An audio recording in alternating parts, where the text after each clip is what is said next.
ROCHA FIRME Academy.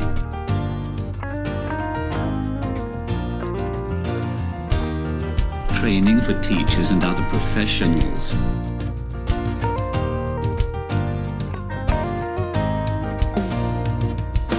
For whatsoever things were written in times past were written for our learning. Romans 15 verse 4a. This is the Reading Skills series, ROCHA FIRME Academy. Today's subject is a continuation from the last, but with a varied title, Learning to Read Daily as a Teacher. Most leaders today attribute their learning to books. They refer to books that change their lives as their teachers, but books are only ink and paper. Books have contents and contents have authors. The authors are the real teachers, and so we go back to people and not things. We can't escape teachers because they are important. Book authors are teachers, and this is why it is difficult to understand why a teacher would not read daily. Joseph Joubert, who was a famous French moralist and essayist, stated that to teach is to learn twice. He was right.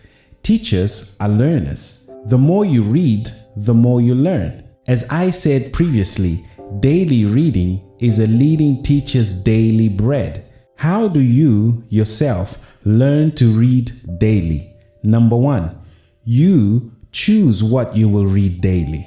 Begin reading daily with topics of your interest. Then diversify by reading related topics or topics of focus, whether you are reading for fun or researching. Enjoying books is no different than enjoying a television show or a movie. If you don't like a show, you won't waste your time starting it in the first place. If you want to give it a chance, you will try watching the first episode. If you don't really like a book, you will stop reading it and start reading something else. The question is, are you getting value for your attention or perhaps your money? Francis Bacon, an English philosopher and statesman, once said, "Some books are to be tasted, others are to be swallowed, and some few to be chewed and digested." What he meant by this is that some books are to be read only in parts, others are to be read but not curiously, and some few are to be read wholly and with diligence and attention. Some of the best materials to choose from are those that present practical and real-life examples. There must be some context to it, right? Still, your interest or choice of reading material will determine your mental and physical health state. Reading horrors, for example, Stephen King's novels, or sensually inflicted romance stories, for example, some of Danielle Steele's novels, all of that can be destructive to you and not add anything valuable to your work and leadership practices or your character. Excellent mental health comes through reading daily, but beware that your interest or choice of reading material matters in this regard, so choose wisely. Number 2, you choose what method to use.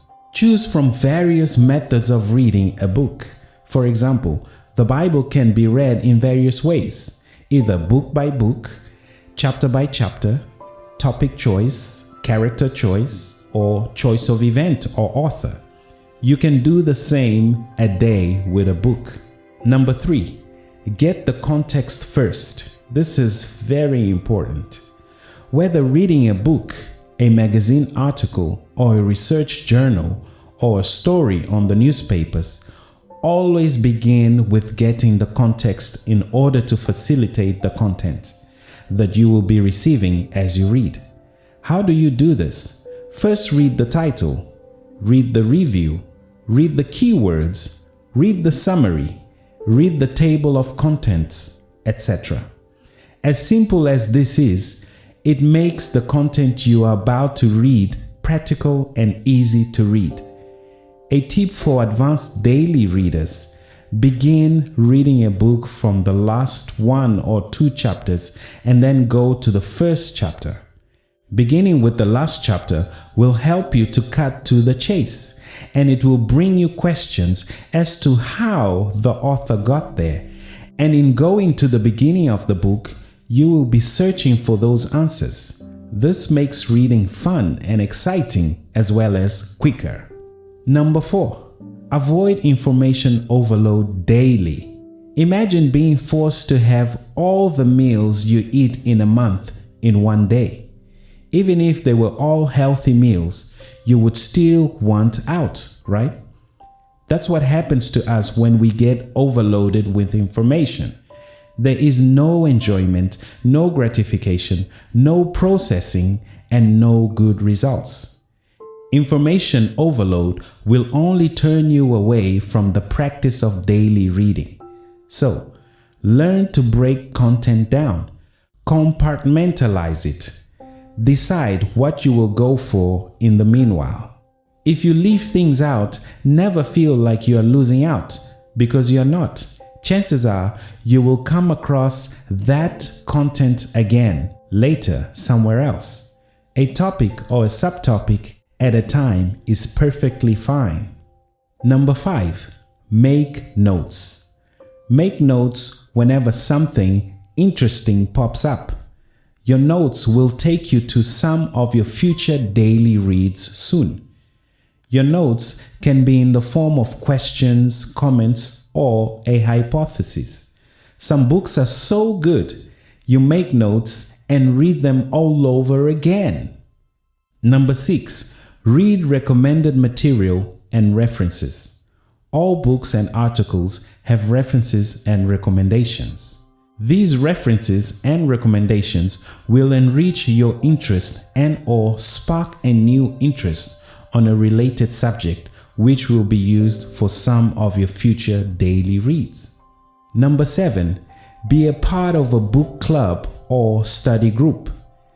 This may not always be possible, but whenever it is, make the most of it by always preparing for your group sessions, having done your pre-reads, your notes, your comments, your analogies, your questions, and recommendations.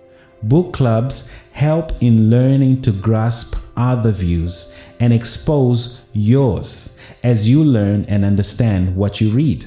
They expand your views and challenge you to go beyond yourself, which is always good. Through your commentary, you gain confidence and become a better conversationalist and educator. Moreover, this will help you to humbly take ownership of your daily reading and your knowledge. You will no longer confuse people and ideas. You will learn to discuss ideas and not people.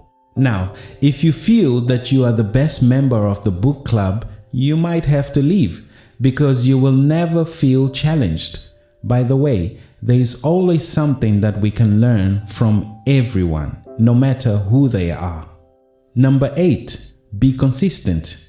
It is always important to be objective. If you are going to read daily, do not do it randomly.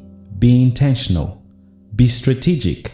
Learn to be in the company of a book for some time during your day. Books can talk to you because it is the author, a teacher, talking to you. It is a conversation for the most part. Reading daily increases your reading and conversational concentration. The more you read, the more reading and conversational concentration you gain because your brain is actively and excitingly making connections. Finally, as Jordan Harry, a motivational speaker, said, there are no bad readers. There are only people with bad reading habits. If you want to learn better, you have to read better. To read better, you have to read daily. Don't count listening to audiobooks as your daily reading because they only improve your listening skills and not your reading or writing skills for that matter. Read more from actual books instead of ebooks or Kindle books because they don't degrade your vision. They present no distractions such as adverts, phone calls, or messages, and they help your brain to register the information in an orderly and photographic manner. Please note that this was not a session for reading a book a day. This was a session for learning to read daily. The recommended minimal time for daily reading is 30 minutes a day. If you read daily and you are still mindful of the time, your focus is on the wrong thing. Remember that classroom teachers learn within a particular period of time, whereas leading teachers are always learning. If you are reading for the right reasons, time is no object, it's no subject either in your reading goals. For whatsoever things were written in times past were written for our learning. Romans 15 verse 4a. Thank you for listening.